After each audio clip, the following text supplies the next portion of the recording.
আমি আরজি করে নিহত চিকিৎসকের বাবা মার প্রতি পূর্ণ আস্থা, পূর্ণ সম্মান, সহানুভূতি, সমবেদনা রেখে আমার বক্তব্য, ওনারা বারবার কিছু রাজনৈতিক অশুভ শক্তির দ্বারা বিভ্রান্ত হচ্ছেন বলেই এই তদন্তটা দেরি হয়েছে।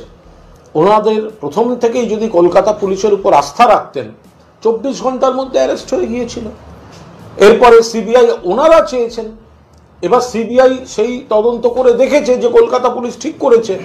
মনিটর করছে কে? Supreme court. সেখানে তো ওনাদেরও আইনজীবী ছিল, বিকাশ রঞ্জন ভট্টাচার্য থেকে সব বড় বড় আইনজীবীদের নাম শুনেছি, সর্বভারতীয় ক্ষেত্রে তারা প্রতিষ্ঠিত, তারাও ছিলেন। তো তাহলে ওনাদের যে সন্দেহ বা ওনাদের যে বক্তব্য, তো সুপ্রিম কোর্ট তো ওনারা বলেছেন সুপ্রিম কোর্ট এই তদন্ত বা বিচারে কোনো অসঙ্গতি পায়নি।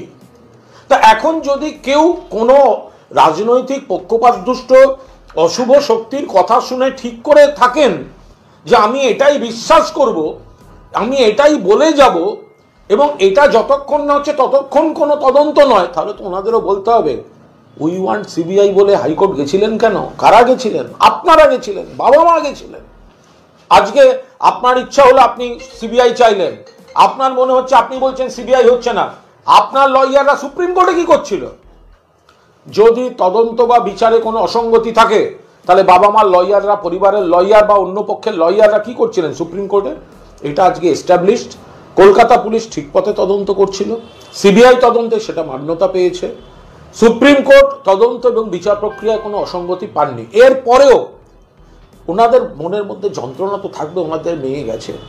ফলে কিছু অশুভ রাজনৈতিক শক্তি নানাভাবে ওনাদের আবেগকে বিপথে চালাচ্ছে, আর ওনারা বারবার বারবার কারুর না কারুর ফাঁদে পড়ে এই বিভ্রান্তিকর অবস্থানগুলোয় থাকছেন, কষ্ট পাচ্ছেন। ওনারা বলছেন যে আন্দোলন এবং লড়াই চলবেই এবং বিচার আমরা ছিনিয়ে আনবো, যতদূর যেতে হয় যাব। বিচার ছিনিয়ে আনা, যতদূর যেতে হয় যাব, এসব রাজনৈতিক কথাবার্তা যারা বলে তাদের কাছ থেকে শিখে এই কথাগুলো দয়া করে বাবা মা বলবেন না। কারণ আপনারা ওর বাবা মা চোখের উপর দেখেছেন তো, জয়নগর কদিনের মধ্যে ফাঁসির সাজা হলো, চোখের উপর দেখলেন, সেটাকেও টেক্কা দিয়ে গেল, আর একটা ফাঁসির সাজা হয়ে গেল আরো কম দিনে। তাহলে এখানেও সঞ্জয় রায়ের ক্ষেত্রে হয়তো হয়ে যেত, কিন্তু আপনারা কলকাতা পুলিশের উপর আস্থা রাখলেন না, আপনারাই হাইকোর্ট থেকে সিবিআই নিয়ে এলেন। তো সুতরাং এখন অন্য এই কথাগুলো আপনারা তো জানেন, বিচার চলছে ট্রায়াল কোর্টে, ছিনিয়ে আনবো আবার কি? তার মানে বিচার ব্যবস্থা এবং বিচারকের উপর আপনাদের আস্থা নেই। ছিনিয়ে আনবো মানেটা কি? যে আপনারা রাজনৈতিক ভাষায় কথা বলছেন। ছিনিয়ে আনবো মানেটা কি? ট্রায়াল কোর্ট এবং সুপ্রিম কোর্ট দুটো আদালতের উপরই আপনাদের ভরসা নেই। এটা তো হতে পারে না। আপনাকে কে একটা তাদের মন গড়া কাহিনী শিখিয়ে দিল, আপনি দুর্বল মুহূর্তে, যন্ত্রণার মুহূর্তে সেটা বিশ্বাস করে আপনি তার প্রতিফলনটা এজেন্সি বা বিচার ব্যবস্থার কাছ থেকে চান, এটা তো সম্ভব নয়। যেটা ঘটেছে, যা হয়েছে, তার উপরই তো তদন্ত আর বিচার হবে।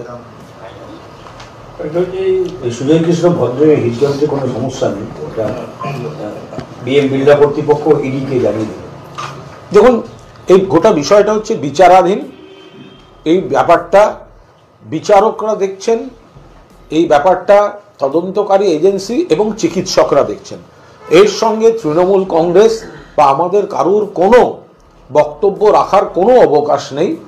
উনি অসুস্থ, কতটা অসুস্থ, কিভাবে অসুস্থ, কোথায় চিকিৎসা হবে, গোটা বিষয়টা এটা এজেন্সি দেখছে হাসপাতাল কর্তৃপক্ষ এবং বিচারকের নজরদারিতে হচ্ছে বা বিচারকের অনুমতি নিয়ে হচ্ছে। ব্যাপারটা কোর্টেই হবে, যার যা বক্তব্য কোর্টে জানাবে।